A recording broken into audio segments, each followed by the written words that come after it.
De acordo com um mito popular, se um sapo for colocado em uma panela com água na temperatura ambiente e essa for esquentada aos poucos, ele não percebe a mudança e morre cozido, diferente do que ocorre se o animal for colocado em uma panela na qual já haja água fervendo. Nesse caso, ele pula fora na hora.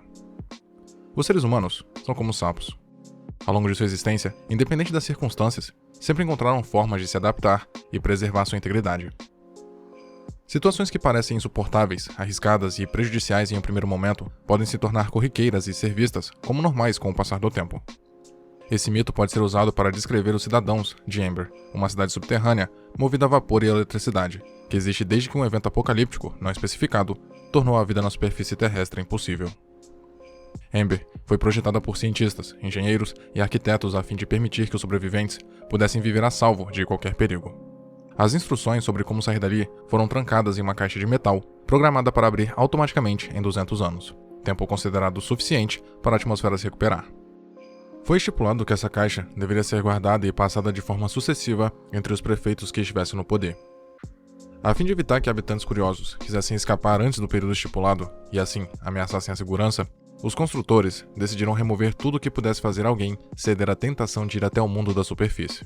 Para isso, excluíram qualquer registro histórico de tudo que existia do lado de fora e baniram tecnologias como pilhas, baterias e velas.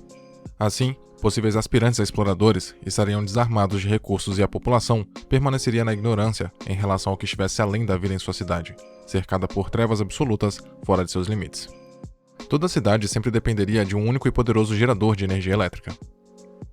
Ainda que, provavelmente, os primeiros habitantes do local tenham demorado a se adaptar à vida subterrânea, no ponto em que o filme começa, as pessoas demonstram já estar acostumadas com esse modo de viver.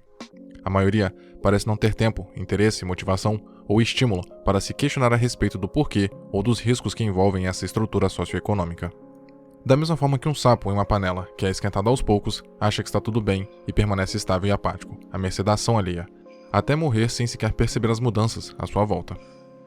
Obviamente, essa atitude a longo prazo gera resultados catastróficos, visto que desde o início da humanidade, todo o conhecimento é transmitido de geração em geração, desde a roda até a internet.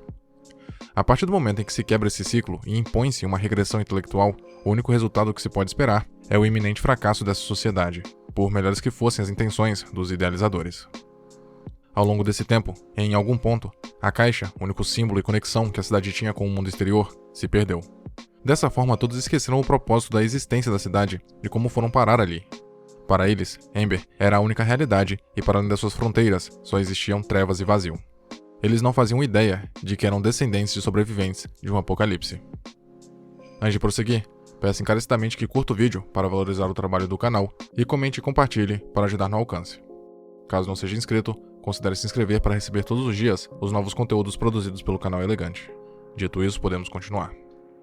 Passados os 200 anos, como havia sido previsto pelos cientistas criadores, o poderoso gerador começa a falhar, causando constantes blackouts e a quantidade de mantimentos e remédios começa a diminuir.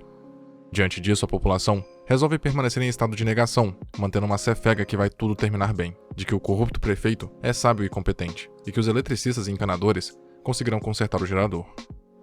Em meio a isso, os adolescentes e amigos Doom Harrow e Lina May Fleet se recusam a seguir a corrente e tentam entender de verdade o que está ocorrendo à sua volta.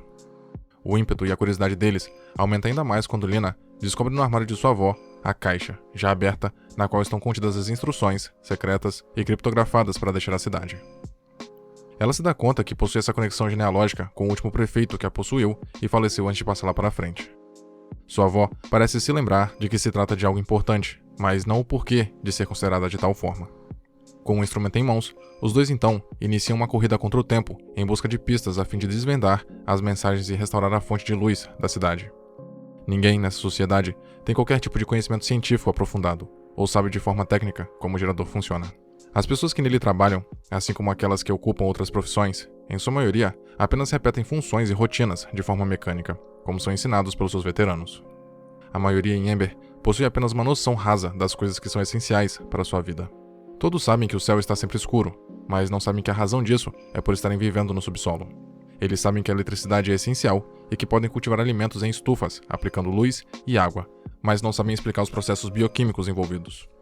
A respeito das profissões, ninguém tem direito de escolher a sua. Todos os jovens, quando chega a hora, são submetidos a um sorteio que define o que farão para o resto da vida.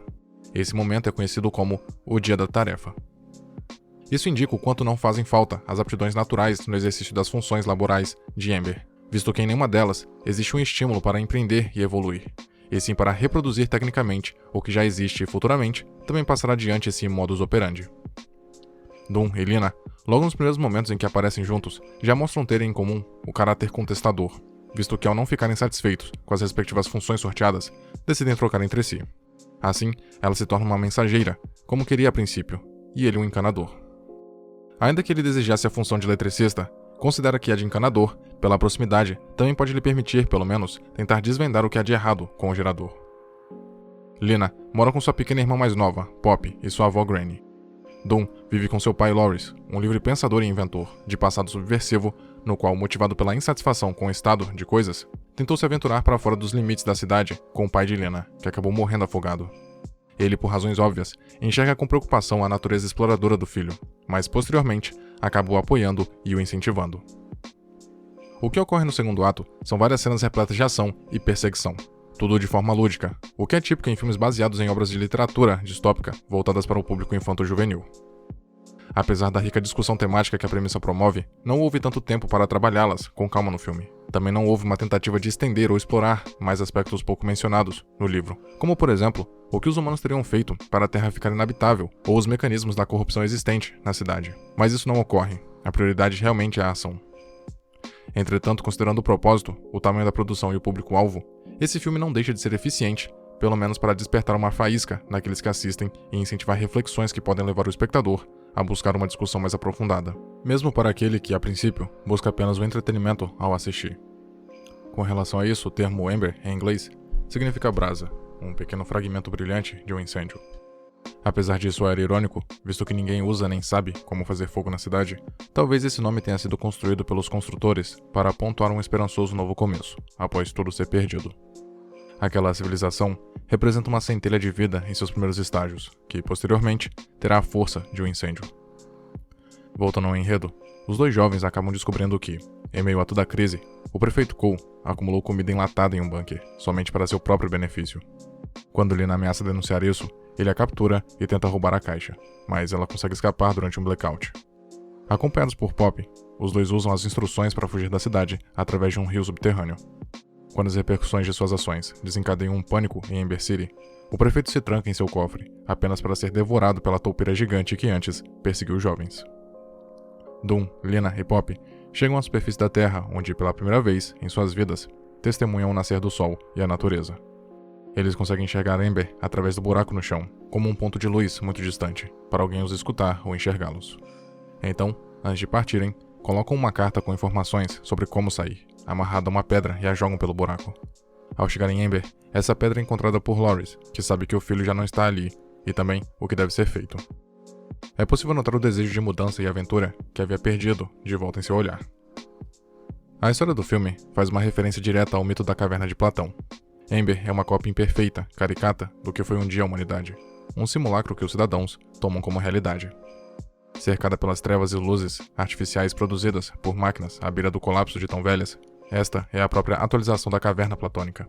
Eles tomam as luzes das lâmpadas como a única verdade, ignoram a natureza não autêntica das suas vidas e simplesmente atribuem o controle dos geradores aos construtores da cidade, vistos por eles praticamente como deuses, que sempre sabem o que fazer.